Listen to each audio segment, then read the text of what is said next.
आज आपण बोलणार आहोत इंडियाची फेमस यूट्यूबर म्हणजेच आपली मराठमोळी प्राजक्ता कोली। मोस्टली सेन हा यूट्यूब चॅनल तर तुम्हाला माहितीच असेल।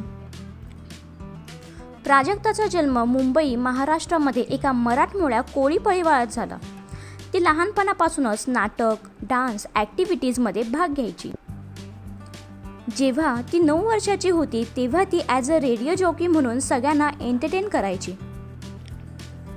प्राजक्ताचं शिक्षण पूर्ण झाल्यानंतर तिने 1 वर्ष radio jockey as a intern म्हणून काम देखील केलं, पण तिला तिच्या कामामधून काहीच प्रोग्रेस दिसली नाही।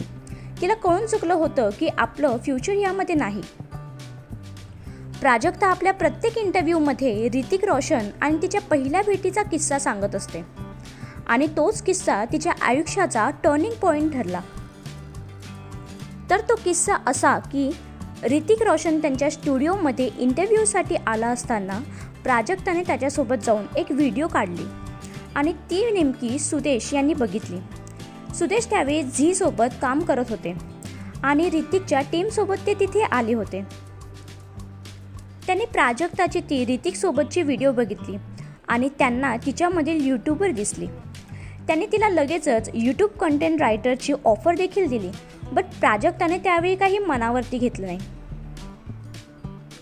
पण काही दिवसांनी प्राजक्ताने सुदेशची स्वतः भेट घेऊन आपण यूट्यूब चॅनल काढू आणि कंटेंट रायटिंगचं मी काम करेल असं सांगितलं आणि त्या मोस्टली सेनचा प्रवास सुरू झाला।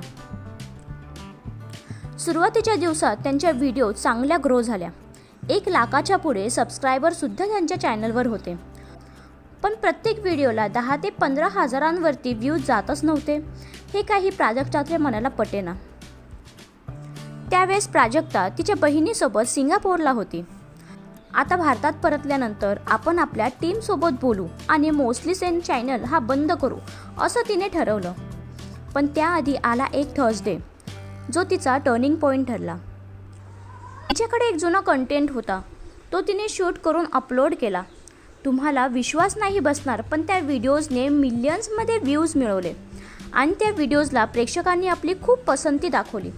त्यामुळे प्राजक्ताने आपला निर्णय मागे घेतला आणि तुम्ही बघतच असाल मोस्टली सेनची आज 6 मिलियन्स प्लस यूट्यूब फॅमिली झालेली आहे। प्राजक्ता ही एक सक्सेसफुल यूट्यूबर तर आहेच, पण त्याचप्रमाणे तिने शॉर्ट फिल्म्स देखील केले। नेटफ्लिक्ससारख्या वेब सिरीजमध्ये देखील तिने काम केलं। तसंच तिला धर्मा प्रोडक्शनसोबत देखील फिल्म करायची सुवर्ण संधी भेटली होती। तुमच्यापैकी किती जणांना मोस्टली सेनच्या व्हिडिओज आवडतात आणि तिचं कोणतं कॅरेक्टर तुम्हाला जास्त आवडतं हे आम्हाला कमेंट करून नक्की कळवा।